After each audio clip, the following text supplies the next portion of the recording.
Best place to start is talking about your role at Giganet and kind of what that encompasses and your responsibilities.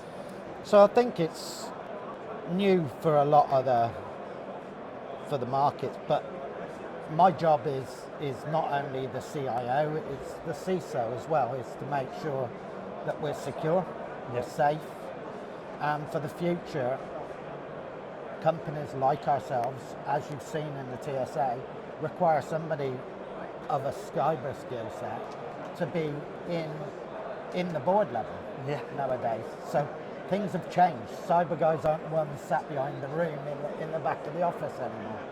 Absolutely, and as you mentioned, the TSA, is that something that as a CIO is intimidating or perhaps exciting that you're taking your organisation to a level of security that is watertight? I think you look at it from two angles. As CISO, it's always good to get more cyber awareness, more cyber drive, and also some capability built in to the organisation to protect it. Look, for years and years, telecoms has not really thought about security, not in the sense of what it does today.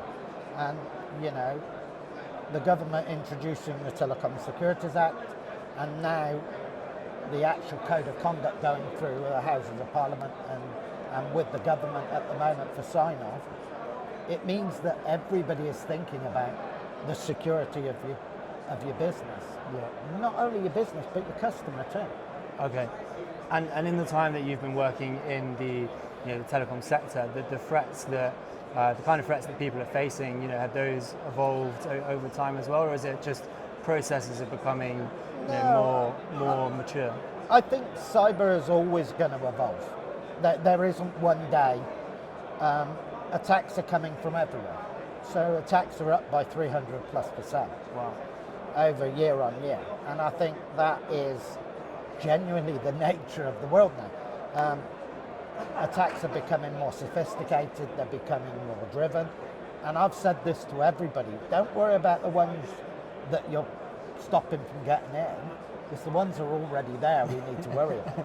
And I think from a cyber point of view, that is always the key driver for us. Yeah, absolutely.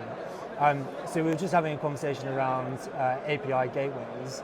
How do you see an API gateway really benefiting Giganet and your work moving forward? Well, I think you're now talking about when you've had system-to-system interaction previously, there's always been a chance for attack. Either one system getting to another. But what you're bringing in, by bringing in an API layer, you're bringing in a level of abstraction. Yeah.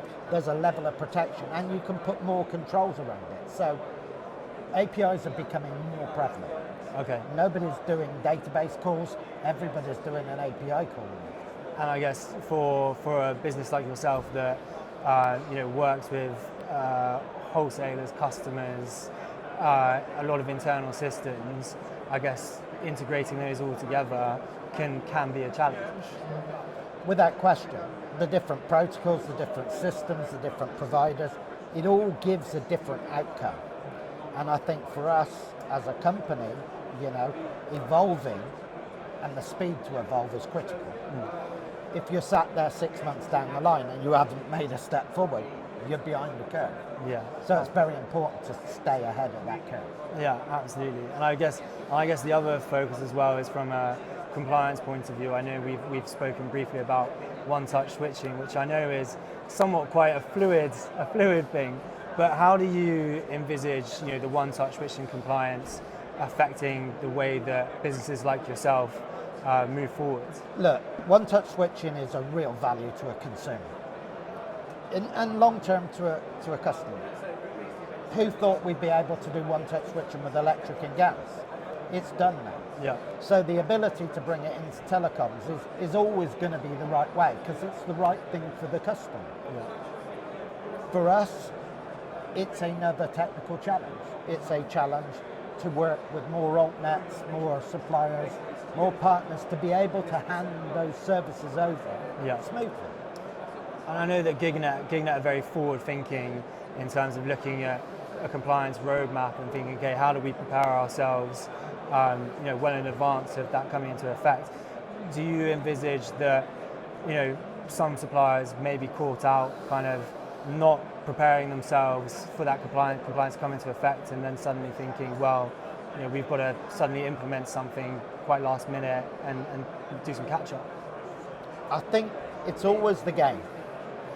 What's enough and what's too much? Yeah. And I think you stand there and you look at this, the industry as a whole has exploded over the last 3 to 5 years. Yeah. And telecoms is only going to keep pushing boundaries. Yeah. Fiber is the first step of the next stage of the evolution. Yeah. Fiber gives you light in the ground. Nothing faster than light. Yeah. You just accelerate the edge. Yeah. But where's the killer apps going to come from? Where's that killer service going to come from that's going to drive it that way? And I say there are so many things. Yeah. We've been down this road a few times, and I've been in technology 30 years. iPhone wasn't the first phone, It wasn't. To be fair, I'm generally just old enough for it to not be my first phone. Yeah, no, I get that, but you look at it and you say, Nokia was the world leader. They missed the trick. Yeah.